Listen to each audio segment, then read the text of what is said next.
Hello, everyone, and welcome to Celebrating Cinema. This is a podcast for the love of cinema. I'm your host, Elliot, and if you haven't already, please make sure to leave a review on whichever platform you're listening to us on, and share with friends who might also enjoy our conversations about film. It really helps us to keep growing and continue speaking to great guests like Mia Mckenna-Bruce, who I had the pleasure of speaking with via Zoom. If you don't know already, Mia Mckenna-Bruce's feature debut, How to Have Sex, has taken the world by storm. After premiering here in the Netherlands at IFFR, this coming-of-age drama is now out in cinemas and screening at Lab. This story follows Tara and her two best friends on a rites-of-passage holiday in Malia. Take a listen. Oh my god! She's ready to go out.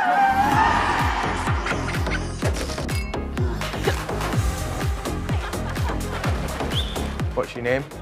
Tara. No one cares if you're a virgin, it's very chill. So why are you bringing it up then? Alright, do us a favour and wake Tara up. Ain't she yours?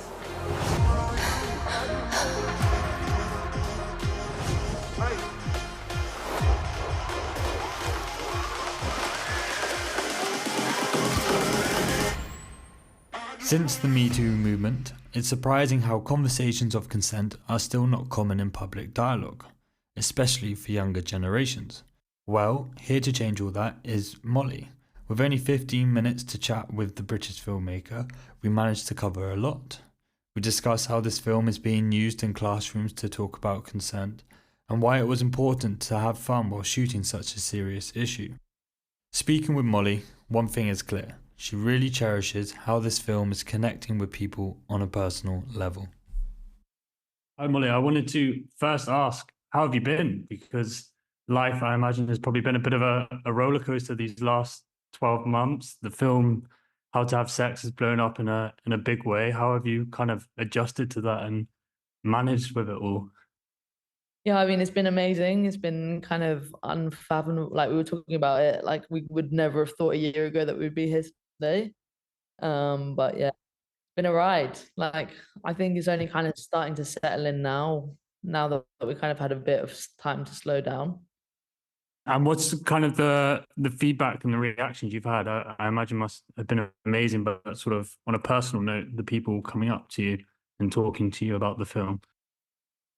Yeah, it's been crazy. I mean, like we kind of hoped that women would feel seen by the film, but we didn't really know to what scale. And I guess so many people feel they recognize their experience in it, which is both like super tragic and kind of empowering as well. And I guess the more radical thing is that lots of men have felt that they recognize their experience in it too. And I think sort of vouch to change and understand that there's like a problem. That feels really special. I can imagine. I have to be honest, I haven't watched the film yet, and I've kind of been deliberate in that because I was sent a screener, but I also have a ticket to go watch it in the cinema this weekend. I watched it in the cinema. Yeah, I was really thinking this kind of film kind of has to be watched communally to really understand just the awkwardness of it, the dark sides of it, the how problematic, how unaware we are of issues of consent. And I wondered what you thought of this in terms of having to watch it or suggesting to watch it more in a communal way. I think definitely like there's like a moment in the film where the whole cinema goes from like laughter and enjoyment to like really uncomfortable. And I always really enjoy that moment because I think communally we should feel that uncomfortableness and we should talk about that and we should try and like address it because I think it's something that in society we've avoided for so long. So yeah, I kind of agree that it's a communal experience.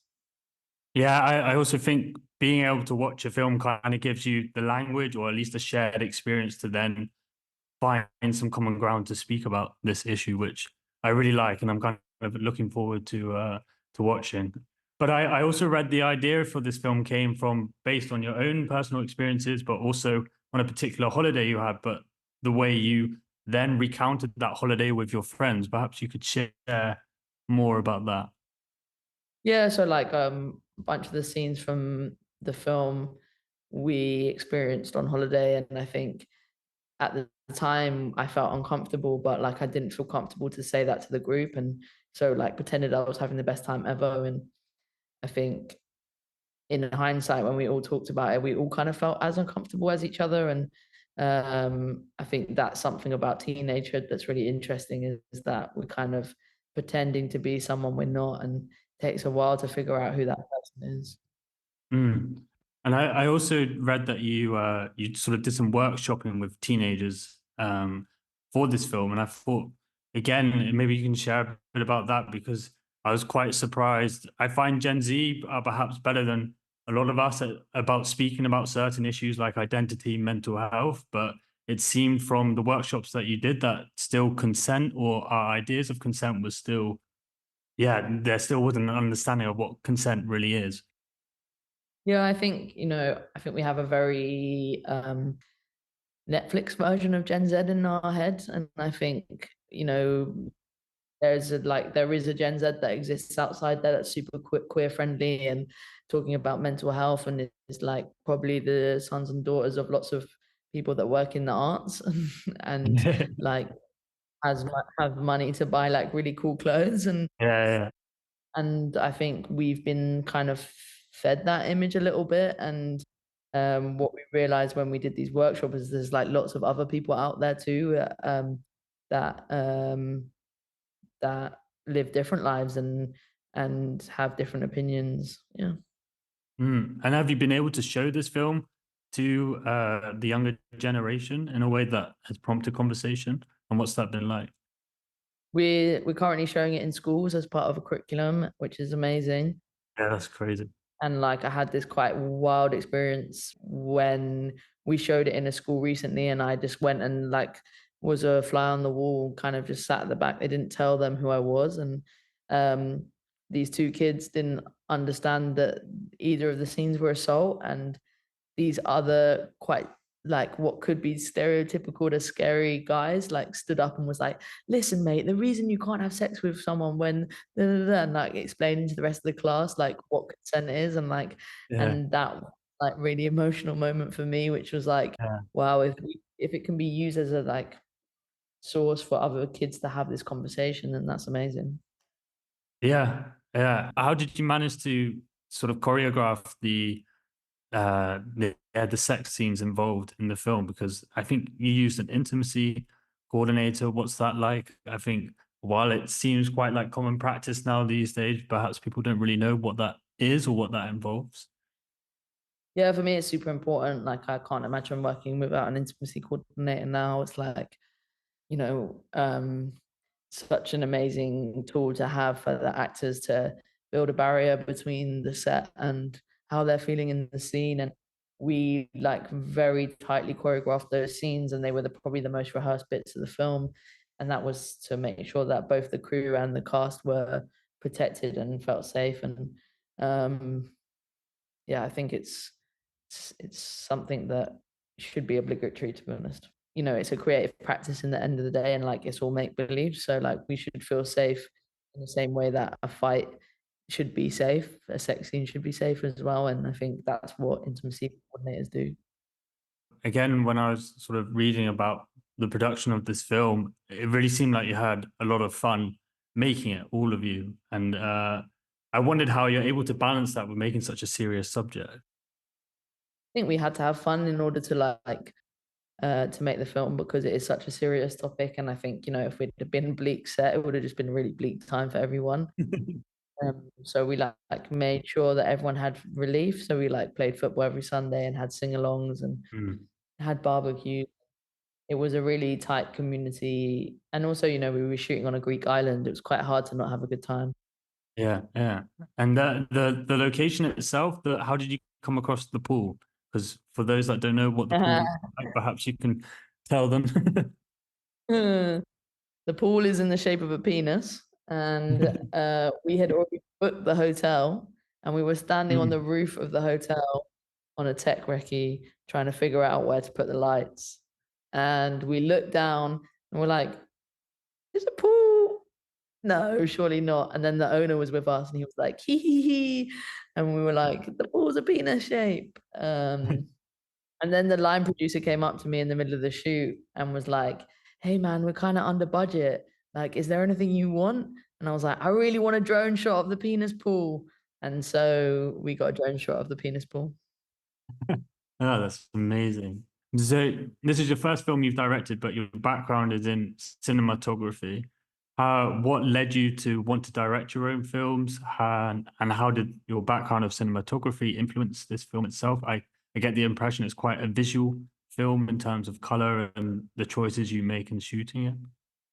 Yeah, I think, I don't think I could have made this film, to be honest, without the background in cinematography. It's like quite an intense shoot, like 200 extras a day. And I think just having the set experience to understand like how to quickly cover that sort of like atmosphere, or make it look like there's more people in the club than we actually had, stuff like that.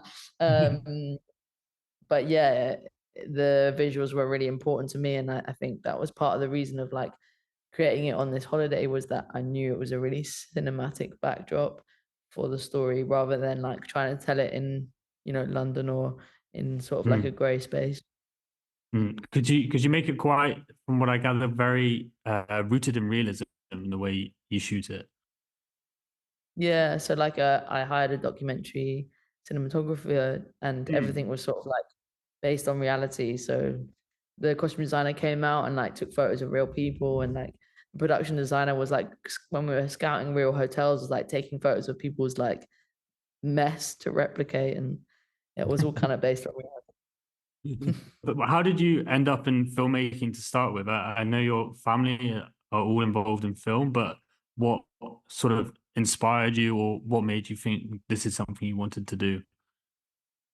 Yeah, I thought I wanted to be a documentary filmmaker, so I guess that's kind of where the realism comes from as well. I like got, I guess like me and Charlotte always talk about it, like we were sort of the generation, the 5D generation, that grew up with like the accessibility to cameras, and so I was always like out making little films on my own, and then I thought I wanted to be a cinematographer, so kind of transitioned into that, and then yeah. I wanted more like why film, I guess. What do you think there is a power in the stories that you can tell? I mean, you kind of already see it with the impact that How to Have Sex is having, but perhaps do you feel like you can change something, or Yeah, I guess that I've always been interested in politics and kind of like things that go wrong in the world, and I think film has this amazing power to kind of like shed a light in a way that other people experience things. And yeah, I guess How to Have Sex is a real um really shows that, because it's seen so many people have felt seen by it, and recognize their own experience in it, and I guess in doing that it allows other people to see it. And you mentioned Charlotte there. I guess you're referring to Charlotte Regan, right? The director of Scrapper, who you were also the DOP for. And I'm sure you've already had this comparison already, but I feel like you, Charlotte, and Charlotte Wells are sort of really part of this, a new wave of female filmmakers, quite akin to Andrea Arnold and Lynn Ramsey. How did it kind of feel to be even mentioned in with those names, or to be part of this sort of new wave? Well, I'm a big Andrea Arnold, Lynn Ramsey, Charlotte Wells, Charlotte Regan fan, so I'm happy to be in Yeah. that crowd. What are some of your favorite films, actually, out of interest? Um, Fish Tank, Yeah. Prisoners, Poor Things, big up Poor Things. It's gone straight Yeah. up there. The Tribe. What else? Lahane, big French cinema fan. Uh, Fat Girls. Quite a mix. Yeah, I quite like dark stuff. A big Andrea Arnold fan, I can tell. While telling films that sort of speak to, like you say, sort of social and political issues are important, perhaps you can also share about the community you're building within filmmaking. When I say this, I'm referring to Babe City FC, a Sunday league team for women and non-binary people in film and television industry. What's that kind of like, being able to cultivate a whole community around filmmaking so that you're not necessarily you're seeing more familiar faces around you that you're getting to make these projects with. Yeah, Baby City came about because I was in a moment where I was like, did I had a crew around me that I didn't feel like were my people, and so I needed to reconnect with my crews and my what I felt was my people. So we kind of, we started as 10 people kicking about a ball, and now we're 270 people, and I've really seen some people shift, like trainees join Babe City who are like having a really tough time in the industry and feel really insecure and actually feel like leaving the industry, and then they kind of find a new camera team or whatever it is, and within the team and rise really quickly. And there's something about team sport that I think is so transferable into filmmaking. And you can build confidence. And I see players join and they're kicking the ball and they're like maybe a bit nervous and they're like sorry, sorry, sorry, and then like 2 weeks later they're scoring goals and they're like really confident in themselves, and it's quite beautiful to watch, to be honest. Yeah, that's amazing. How many, if you don't mind me asking, how many people from Babe City were involved in the production of How to Have Sex? Sadly, because we shot across in Greece, so it was mostly Greek crew, but the costume Ah, designer is okay. a Babe City player. Yeah. What was it like shooting with a Greek crew, an international? They're the best. We love the Greek crew. They're really family to me, and we played football every Sunday on the film, and I think a similar thing that happens at Babe City is that like it really bonded the team in a way that we could never have imagined. Like everyone knew each other's names, and everyone was sort of like a big team. And just to end, I think it'd be nice to know how we can kind of make this film not just a moment, but part of sort of like a more growing social shift. And I wondered if you had any ideas of that. I mean, I'm sure just talking about it is good, but how do you kind of continue those conversations past this film? Yeah, I think talking about it and showing it to friends and families, and being responsible for talking up when your friends are acting questionably and being kinder to each other. And yeah. Thank you very much, Molly. It was a real pleasure speaking with you, and I'm looking forward to finally watching the film in cinema. Thank you. I hope you enjoy it. I hope you enjoyed listening to this conversation with Molly Manning Walker. You can book your tickets now to see How to Have Sex via the link in the description or at lab111.nl. If you would like to hear more great conversations about cinema, check out my conversation with legendary British filmmaker Ken Loach on his latest film The Old Oak and his call for solidarity, or to our latest episode discussing what's happened to sex in cinema.